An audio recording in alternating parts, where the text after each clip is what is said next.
Locked On Podcast Network presents Locked On Sports Today.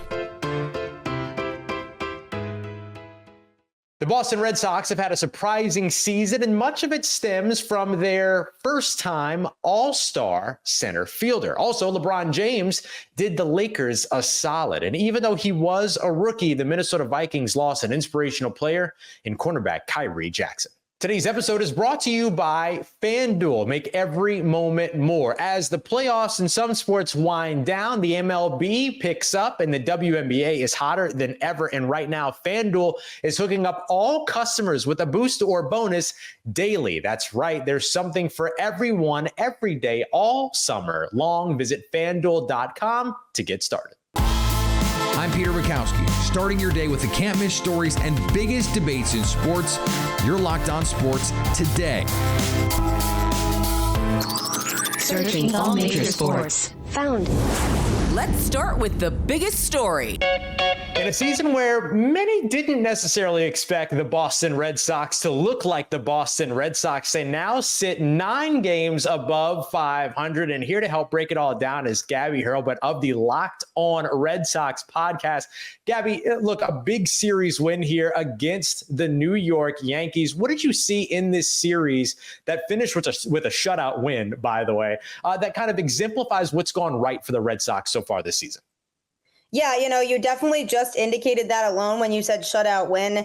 The pitching has been very good for the Red Sox this year, which has definitely been something that's been a surprise because going into the season, people had a lot of expectations of this team was not going to have a good pitching staff. And there were a lot of question marks surrounding what the starting rotation was going to look like because they didn't do a whole lot to address their starting rotation in the offseason. And their biggest acquisition as a starter is somebody who's missing the entirety of the season in Lucas Giolito. So now, they were trying to put these pieces together of what this rotation was going to look like, but they, as a staff, have been very good at keeping these games low scoring to give the offense a chance to win. And Cutter Crawford, who pitched the Sunday night game against the Yankees, 7 scoreless innings, which is his longest scoreless streak of his career, which is pretty crazy. And he's come such a long way from last year to this year, pitching a lot deeper into games than he did last year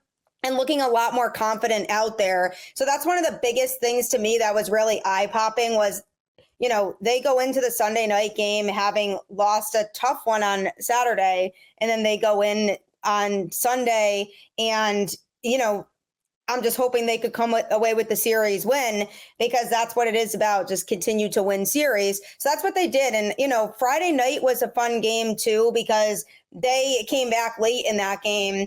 And that coming back late, the idea of the Red Sox being able to show that resiliency of not counting them out is something that we've seen from them a lot over the last month plus, just a group of guys who can't stand losing and are constantly trying to battle back in it. And so they had a couple late home runs that led them to the win on Friday night, which was absolutely huge for this team. So that's another thing I'd say I noticed in the series was just big hits and opportune moments. And that was something that early on in the season we didn't see as much of.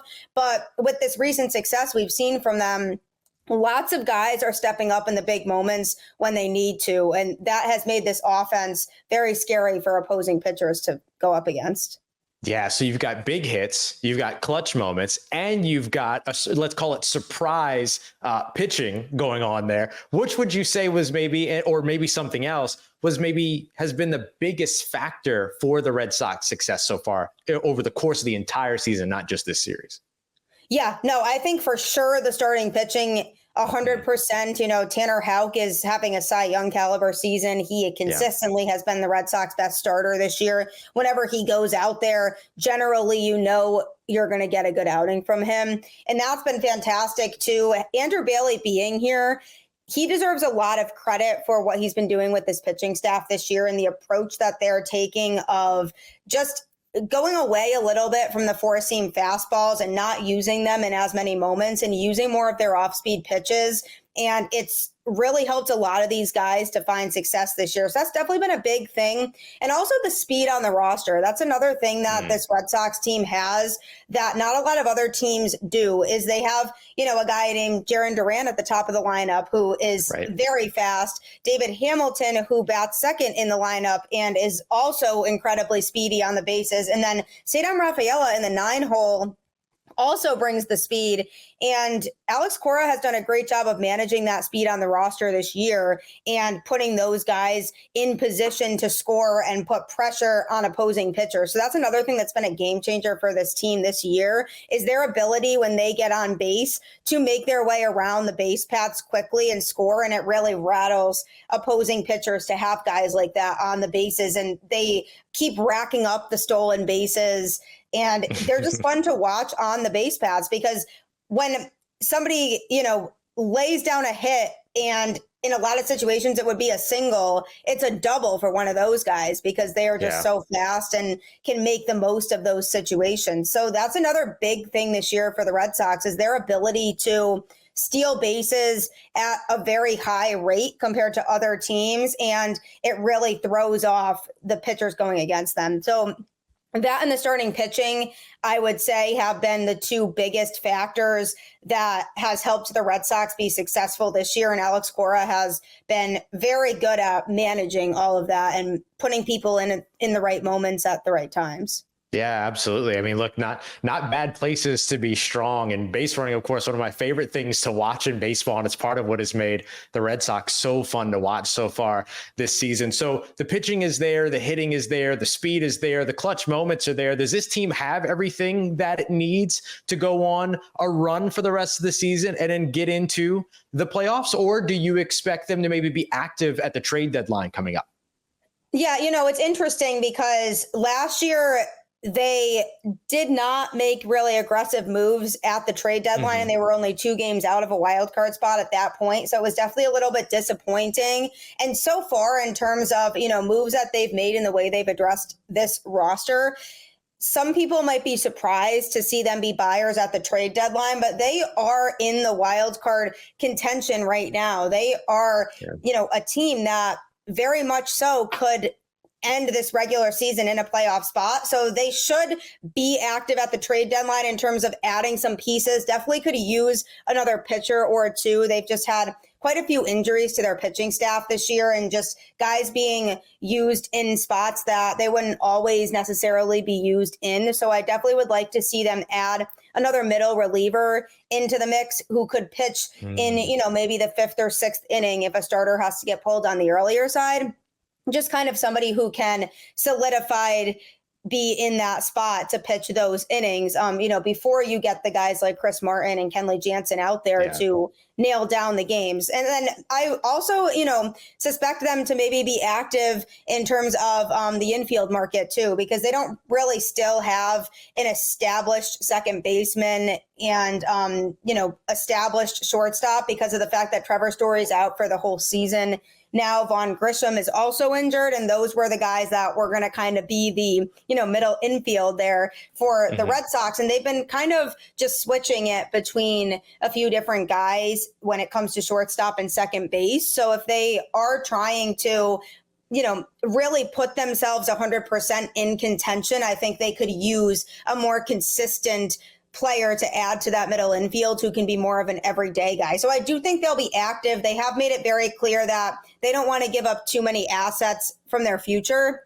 Guys who they see being, the glue in the next few seasons, and they're really focusing on building that core. So I don't think they would make moves that sacrifice that too much, but I do expect them to add a couple of key pieces at the trade deadline. Stay up to date all year long with the Boston Red Sox by subscribing to Locked On Sports Today and Locked On Red Sox on your favorite podcast app and on YouTube. Thanks for making Locked On Sports Today your first listen. Coming up, LeBron James did the Los Angeles Lakers a solid. But before we get to that, there are a lot of first-time All-Stars in the Midsummer Classic this year. I love sports. I love them so much, I never want them to stop. But look, as the playoffs wind down, you don't have to fret too much. You got the MLB and, of course, the WNBA as well. And that's what I love about FanDuel. It lets me just keep sports going whenever I want them. All I have to do is open the app and dream up the bets anytime I'm in the mood. And this summer, FanDuel is hooking up all customers with a boost or bonus daily. That's right. There's something for everyone every day, all summer long. The Cincinnati Reds just got embarrassed by the Detroit Lions and need a win to get back on track. Enter the Colorado Rockies. The Rockies have been one of the worst teams in baseball, especially on the road. So this is one where the money line won't return a lot of value, but the run line will. Take the Reds to cover the 1.5 run line and beat the Rockies by at least 2 runs. Head over to FanDuel.com to get started in making the most out of your summer. FanDuel, official sports betting partner of Major League Baseball. If you're catching this episode after checking out your favorite Locked On podcast, don't forget to subscribe to Locked On Sports Today on YouTube or wherever you get your podcasts so you never miss an episode. You could be forgiven if you thought that this year's MLB All-Star rosters look more like the Futures Game rosters. In fact, 33 players heading to Arlington this year have never made an appearance in an All-Star game before. Names like Paul Skeens, Ellie De La Cruz, and Bobby Witt Jr. will all be on display. Skeens is the biggest of the new faces as he becomes the first player in baseball history to be drafted #1 overall and then make an All-Star team the very next year. He is a candidate to start the game for the National League. Go Tigers. But back to the freshness of these all-star rosters. No player in this year's game has ever made double-digit all-star appearances. The most are 9 by both Royals catcher Salvador Perez and Astros second baseman Jose Altuve. Look, sometimes you just don't have the best performance on the mound, and that was certainly the case for the Chicago Cubs and reliever Colton Brewer.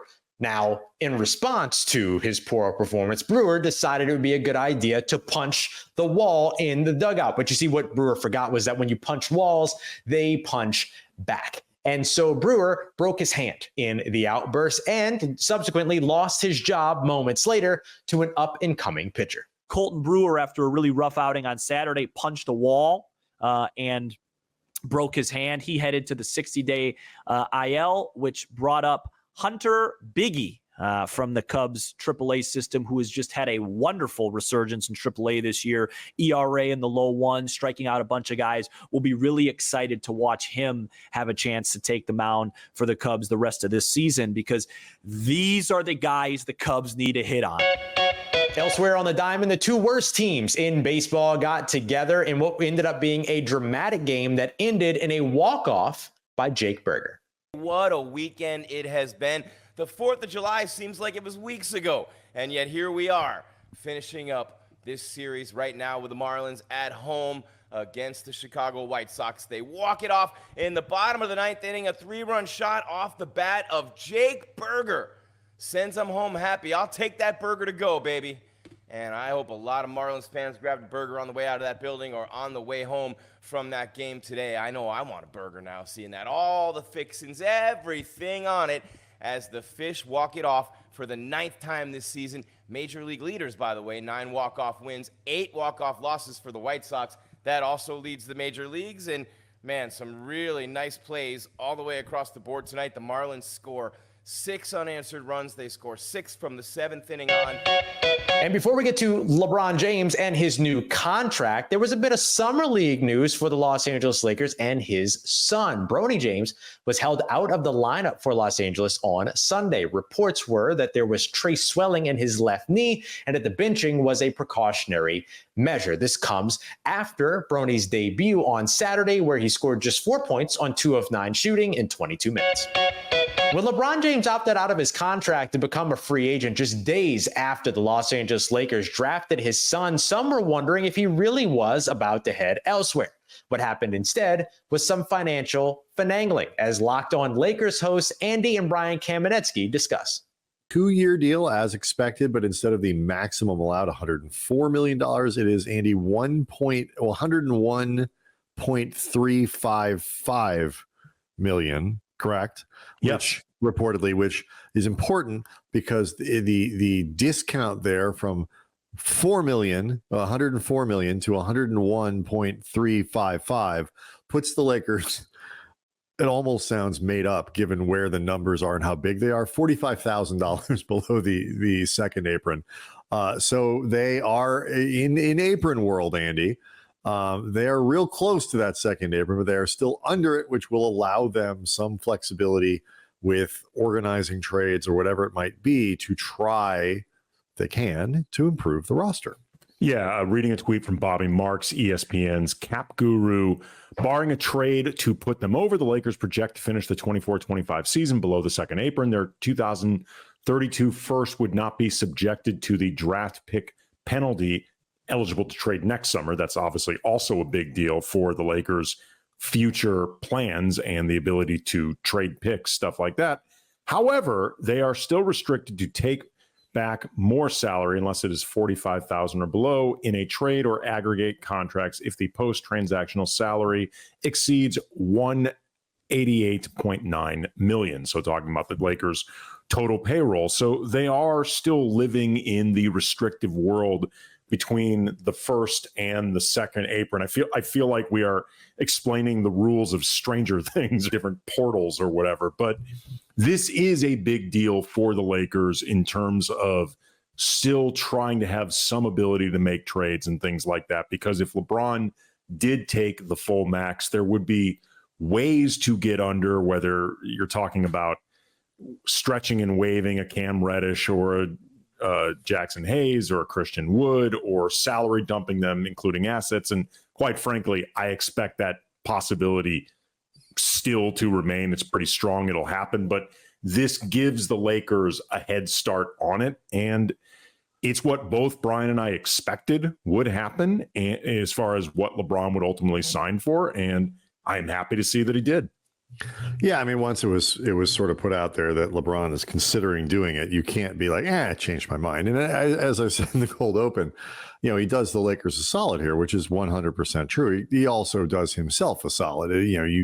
He is now, to take the extra, and I don't want to tell, I don't care how rich you are, $2.5 million or, nearly $3 million or whatever it is in exact numbers, still a lot of money. I mean, I realize LeBron is a billionaire, but that's still not nothing to give back. A person can do a lot with $2.5 million. But that said, to take that extra, he is not only hamstringing the Lakers, he is hamstringing himself. If the goal is to have the best possible roster, while still taking the money that he thinks he deserves and does. I mean, I'm not arguing with that. And I'm not arguing with the premise that he should. Stay up to date all year long on the Los Angeles Lakers by subscribing to Locked On Sports Today and Locked On Lakers on your favorite podcast app and on YouTube. Coming up, the Minnesota Vikings lost an inspirational player in rookie cornerback Khyree Jackson. Minnesota Vikings suffered a devastating loss over the weekend. Here with more is Locked On Vikings host Luke Braun in an outstanding tribute. At around 3 a.m. on Saturday morning, Khyree Jackson was riding in the car with a couple of his high school teammates in Maryland, around D.C., where he grew up. And he was hit by a car he got hit by a car trying to change lanes. Their car kind of swerved off into the woods, into tree stumps, and that was that. In terms of the driver that was going too fast and tried to change lanes, police say, and I'm going to be very careful with the wording here, they suspect alcohol was involved. That is obviously very probabilistic, very speculative wording, and so I'm going to keep it speculative for now. I'm not coming here trying to Nancy Drew anything. You can go somewhere else for that. But suffice it to say, don't drink and drive. Even if that turns out not to be a factor here, it's still worth saying. Always, pretty much. Don't drink and drive. And I know that for some people, like, that answer can be the comfort and just the discussion, I guess, about grief, which can be weird when it's, let's be honest, a parasocial relationship. the vast majority of you don't personally know Khyree Jackson or anybody in his family or anything like that. Maybe some of you do, but most of you don't. But you probably still feel kind of angry about this or sad, some kind of emotion, and that's normal. That's perfectly normal and valid. So for me, I'm gonna do what helps me, which is to tell the story and to celebrate who Khyree Jackson was, which seems very much worth celebrating, at least from my kind of secondhand perspective, the best perspective that I have on it. I think maybe the best place to pick up this story is the 2015 Class 4A state championship, Wise High School, absolutely destroying Howard High School. This game would end 55-6 for a state championship, and Khyree Jackson was on the sideline for it. He had hurt his collarbone, and it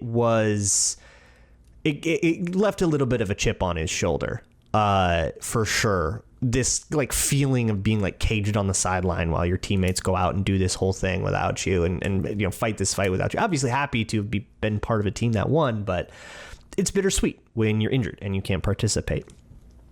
Khyree Jackson was a transfer to Wise High School that year as well, and he was like one of these kids that you were really excited to get. But before, he was in Montgomery County, Maryland, which is, all of this is kind of around the DC area, and he transferred to Wise High School and was supposed to kind of be this like superstar receiver. The year after, he would absolutely be a superstar receiver for that high, but he would still struggle in the recruitment process. He got a lot of interest. He absolutely put out the tape that got him a ton of D1 interest, but nobody could give him an offer because of his grades. And we kind of see this like hurdle that will absolutely neutralize so many football careers, no matter how good a kid is. If your grades aren't there and you can't go to college, for so many kids, that's it. And we tend to study the exceptions to that rule, but make no mistake, it is a rule. If your grades aren't there, you're done. But I want you to kind of remember that moment on the sideline of being told he can't do it is just this like unacceptable thing. And when you're literally physically injured and you're not allowed to go in, obviously there's nothing you can do about that, and just how uncomfortable that is, to where in future instances when he is told you can't do it, unless that is like he's physically restrained, he's just not going to listen anymore. And maybe that's the first like admirable thing about Khyree Jackson that's potentially worth emulating. Asia Wilson is a scoring machine. She set the Las Vegas Aces franchise scoring record on Sunday in just her 7th season in the WNBA. She also has 540 points this season, the most by any player through 20 games in WNBA history. She is truly a special player and will own many, many, many, many, many more scoring records before it's all said and done. If you're catching this episode after your favorite Locked On show, don't forget to subscribe to Locked On Sports Today on YouTube or wherever you get your podcasts so you never miss an episode. Also, if you're new to Locked On Sports Today, we are here for you with the biggest stories in sports every day. Coming up on the next Locked On Sports Today, which buyer will be the most aggressive at the MLB trade deadline? So at least until tomorrow, stay Locked On Sports Today. Locked On Podcast Network presents Locked On Sports Today. For more episodes of Locked On Sports Today, go to our video on demand. Click on Sports at the top of your screen. There, you'll find past episodes of Locked On Sports Today, plus other Locked On shows on demand.